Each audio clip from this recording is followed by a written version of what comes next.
जय जगत गुरु जय भारत। परमपिता परमात्मा, सारी सृष्टि के रचनहार, कुल मालिक, असंख्य ब्रह्मांडों के स्वामी, जगत गुरु, तीनों लोकों में प्रवेश करके सबका भरण पोषण करने वाले राजाधिराज, आत्माधार, नाथों के नाथ, देवों के देव महादेव, सर्वेश्वर महेश्वर, मृत्युंजय, अजरो अमर, आदि अनादि, सनातनी प्रभु, जगत पिता जगदीश्वर, श्री श्री 1008 की उपाधि के वास्तविक अधिकारी, अकाल मूर्त सौद स्वरूपी राम वासुदेव, सर्वगतम ब्रह्म, परम पूज्य, प्रथम पूज्य, परम संत, परम पुरुष, परम धनी, परम दयालु, सत्य कबीर, हक्का कबीर, अल्लाहु कबीर, अल्लाहु अकबर, बाखबर, अल्लाह ताला, जगत के तारणहार, जगत के मुक्तिदाता, जगत के जगन्नाथ, हारे के सहारे, हिंदुओं के राम, मुसलमानों के अल्लाह, सिखों के वाहिगुरु, ईसाइयों के मसीह, दया के सागर दया निधि, करुणा के सागर करुणा निधि, स्वयंभू परिभू, संकट मोचन, कष्ट हरण, मंगल करण, दुख भंजन, अविगत कबीर, निर्विकार निर्विषम परमात्मा, अलय अलेख सतगुरु, आदि अनादि सतगुरु, असली मर्यादा पुरुषोत्तम, असली राम, असली कृष्ण, असली घनश्याम, असली मुरारी, राजाओं के राजा, महाराजाओं के महाराजा, शहंशाहों के शहंशाह, सम्राटों के सम्राट, भगवानों के भगवान, अल्लाहों के अल्लाह, प्रभुओं के प्रभु, मसीहाओं के मसीह, बाबाओं के बाबा, पीरों के पीर, सच्चे वाहिगुरु, सेठों के सेठ, जगत सेठ, सांवड़ सा सेठ, सर्वगुण संपन्न, अनंत कोटि कलाओं के स्वामी, अनंत कोटि ब्रह्मांडों के नायक, योगियों में महायोगी, ध्यानियों में महाध्यानी, सिद्धों में परम सिद्ध, ज्ञानियों में परम ज्ञानी, तत्व ज्ञानी, महाज्ञानी, श्रेष्ठ ज्ञानी, युवा कबीर, समरथ कबीर, असमवात, अमित ओझा, सच्चे रहनुमा, करीम अल्लाह, सुभान अल्लाह, दुनिया के अंतिम पैगंबर, 8 सितंबर 1951 से गांव धनाना, जिला सोनीपत, हरियाणा, भारतवर्ष की पावन भूमि पे प्रकट रियल कल की भगवान, ब्रह्मा विष्णु महेश के दादाजी, संत श्रोमणी सतगुरु रामपाल जी परमेश्वर जी के चरण कमल में अनंत कोटि दंडवत प्रणाम। सत्साई भाई और बहनों, शंका समाधान के एपिसोड नंबर 21 में आप सभी का स्वागत है। चलिए शुरू करते हैं शंका समाधान।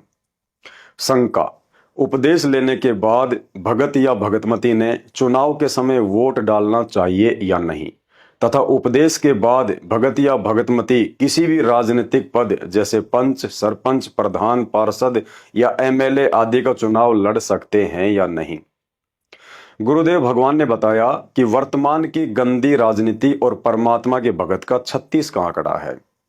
वर्तमान की राजनीति में धर्म नीति का 1% भी समावेश नहीं है और ना ही राजनेताओं को सच्ची सलाह देने वाले धर्मगुरु व राजनीतिक सलाहकार हैं, जिस कारण प्रत्येक राजनीतिक व्यक्ति, वह चाहे मंत्री पद पर हो या प्रधानमंत्री पद पर, उसके अपने स्वार्थ सर्वोपरि रहते हैं तथा ऐसा व्यक्ति निर्भय होकर न्याय करने में सक्षम नहीं होता है।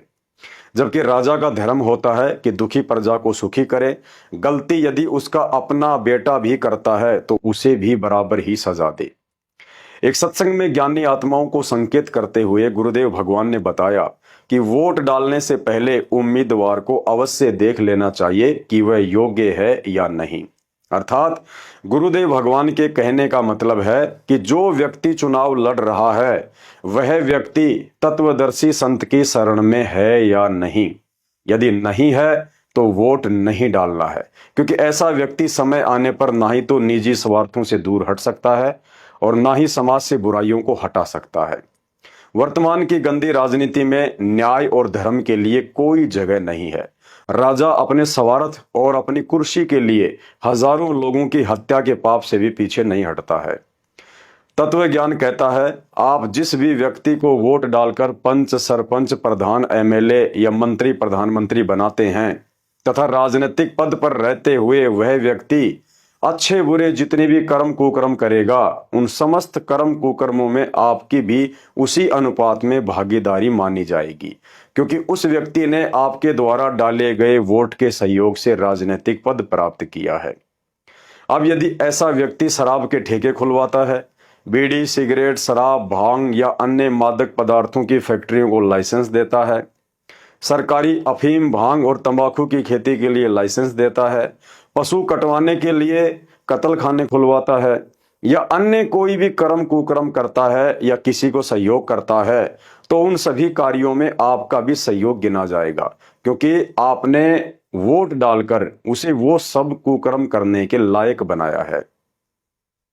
सन 2014 बरवाला कांड के बाद गुरुदेव भगवान की गैर हाजिरी का फायदा उठाकर काल प्रेरित सतलोक आश्रम मैनेजमेंट ने भक्ति विधान के विपरीत संगत से सन 2019 में कांग्रेस सरकार को और वर्तमान में बीजेपी सरकार को वोट एंड सपोर्ट करवाकर 90% संगत की मर्यादाओं को तुड़वा रखा है, जिसका खामियाजा आए दिन अकाल मौतों के माध्यम से संगत को भुगतना भी पड़ रहा है।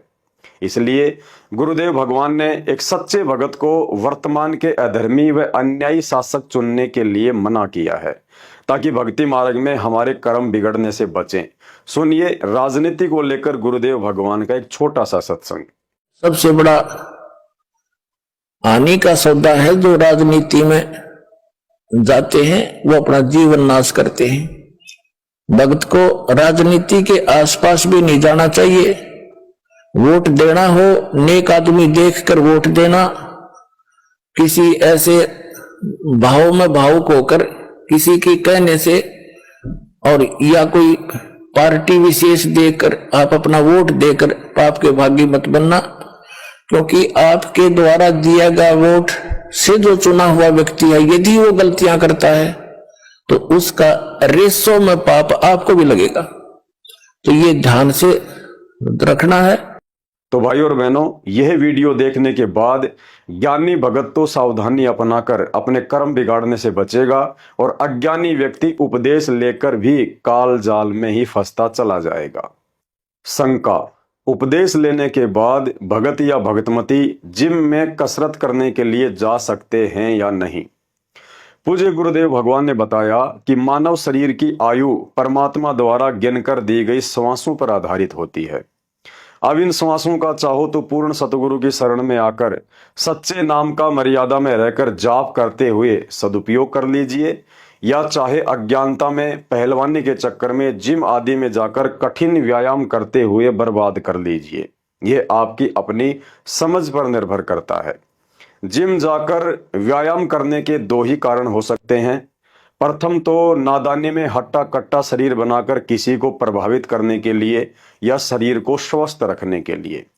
यदि आप उपदेशी हैं तो ज्ञान आधार कहता है कि इन दोनों ही स्थितियों में आपने जिम जाकर फालतू में शरीर तोड़ने की जरूरत नहीं है, क्योंकि सत्संग सुनकर इस नश्वर शरीर को कसरत करके हट्टा कट्टा या सुंदर सुडोल बनाने की चाहत रखने वाला भगत अभी मंद बुद्धि व्यक्ति की श्रेणी में है।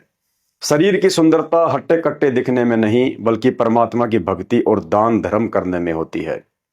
भक्ति मार्ग में आने के बाद ज्ञान को आधार ना बनाकर जिम में घंटों भर कठिन मेहनत करके पसीने बहाकर सुंदर शरीर बनाने की चाहत वाले व्यक्ति को अगले जन्मों में बैल या भैंसा बना दिया जाता है और उससे सारा दिन खेत में हल जुतवाकर हट्टा कट्टा शरीर बनाने वाली इच्छा को पूरा करवाया जाता है। इसलिए ज्ञानी भगत इस तरह की बकवाद में पड़कर अपनी श्वासों को बर्बाद नहीं करता है।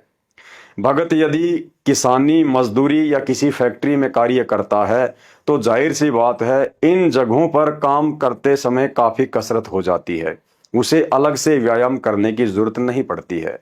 यदि आप कुछ ऐसा कार्य करते हैं जहां शारीरिक मेहनत ज्यादा नहीं होती है तो ऐसी स्थिति में चाहे उपदेशी हो या अनुपदेशी, वह व्यक्ति सुबह शाम जब भी समय मिले थोड़ा बहुत हल्का फुल्का व्यायाम कर सकता है तथा व्यायाम करते करते भी परमात्मा का नाम सुमरण करते रहना चाहिए, वरना हजारों अनमोल श्वासें व्यर्थ चली जाएंगी। उपदेश लेने के बाद बॉडी बिल्डिंग करने या दूसरों पर अपना किसी भी तरह का प्रभाव दिखाने के लिए भूलकर भी जिम आदि में जाकर कसरत नहीं करनी चाहिए, क्योंकि यह शरीर मिट्टी है तथा इस मिट्टी को चाहे कितना ही सोना बनाने का प्रयास क्यों ना करो, अंत में वापस मिट्टी में ही मिल जाना है। गुरुदेव भगवान ने बताया कि नाम जपत कोडी भलो, चू चू पड़े जो चाम, वो सुंदर शरीर किस काम का, जाम मुख ना ही नाम। कबीरा ये तन जाएगा, सके तो ठाहर ला, एक सेवा कर साधु की या गोविंद के गुण गा। कबीर ये तन विष की बेलड़ी, गुरु अमृत की खान, शीस दिए जो गुरु मिले तो भी सस्ता जान। आज मजनू बनकर बॉडी बनाने में समय और श्वास बर्बाद कर रहा है, 4 दिन बाद किसी दुर्घटना में हाथ पैर टूट गए या शरीर का कोई अंग नष्ट हो गया तो क्या काम आई जिम की कसरत। यदि मर्यादा में रहकर इन बकवादों से दूरी बनाकर परमात्मा की भक्ति करता तो वह दयालु मालिक आने वाली आपत्ति और दुर्घटनाओं को भी टाल देता और भक्ति करवाकर मोक्ष भी देता। अर्थात यदि आप उपदेशी हैं तो ध्यान रखें, शरीर की सुंदरता भक्ति करने से है, व्यर्थ में कठिन व्यायाम करके शरीर तोड़ने में नहीं। बाकी सुबह शाम हल्का फुल्का व्यायाम या दौड़ धूप करना गलत नहीं है। तो शंका समाधान में आज केवल इतना ही। शंका समाधान के और अधिक वीडियो देखने के लिए हमारे Facebook page Pawan Das is live को फॉलो करें। वीडियो अच्छा लगे तो शेयर करें। बंदी छोड़ सतगुरु रामपाल जी परमेश्वर जी की जय हो।